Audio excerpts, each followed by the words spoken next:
Hello, my name is Patrick Sisawat. I'm a medical assistant, and today I'll be doing session 8 vital signs. The first thing you want to do is you want to introduce yourself to the patient, also verifying that that's the correct patient. Hello, my name is Patrick Sisawat. I'll be your medical assistant today. Can I get your first name, last name, and date of birth? My first name is Bruce, and last name is Gloriani. My date of birth is November 25th, 1991. All right, Bruce. So now that I introduced myself to the patient, I've also verified that he's the correct patient. The next step you want to do is you want to do blood pressure. Now for the blood pressure, you're looking for the correct systolic and diastolic number, which being 120/60. Now you could be under 120/60 or over 120/60 for a little bit, but it is fine because that is called prehypertension, which is totally fine for the systolic and diastolic number. What you want to do is you want to ask your patient to have his following arm onto the table facing upwards so that you can put on the blood pressure cuff.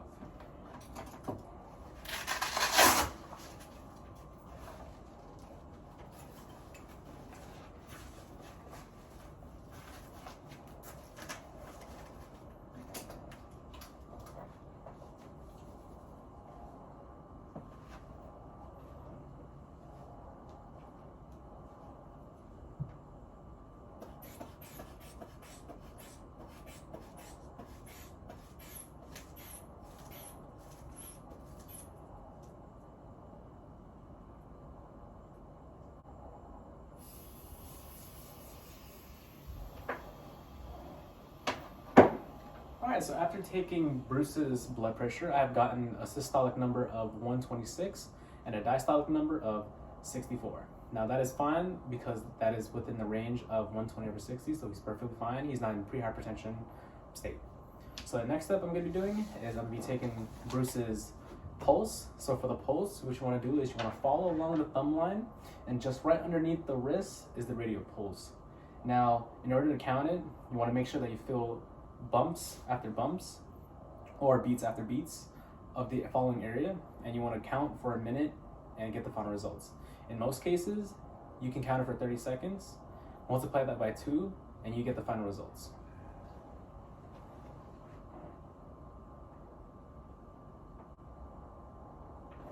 Alright, so after counting Bruce's pulse, I have gotten 40, which I counted for 30 seconds. I will multiply that by 2, and I'll get 80 as my final result.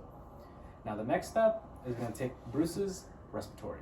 Now respiratory, I'm going to have the patient have his right hand over his chest, and I'll be counting every time he exhales.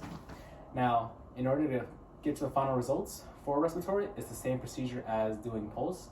What you want to do is you want to count for a minute, and once the minute is up, you get your final results. But like I said, in most cases, you can count for 30 seconds, multiply it by 2, and then you get your final results.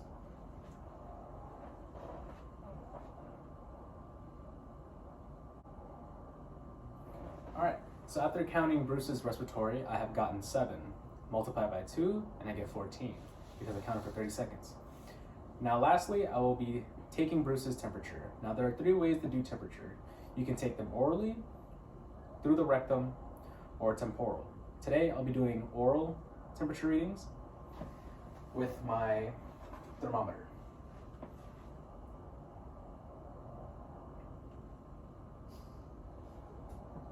Alright, so now that I've gotten Bruce's temperature, I have gotten a 98.4, which is a perfect temperature for every other patient. And that concludes my video.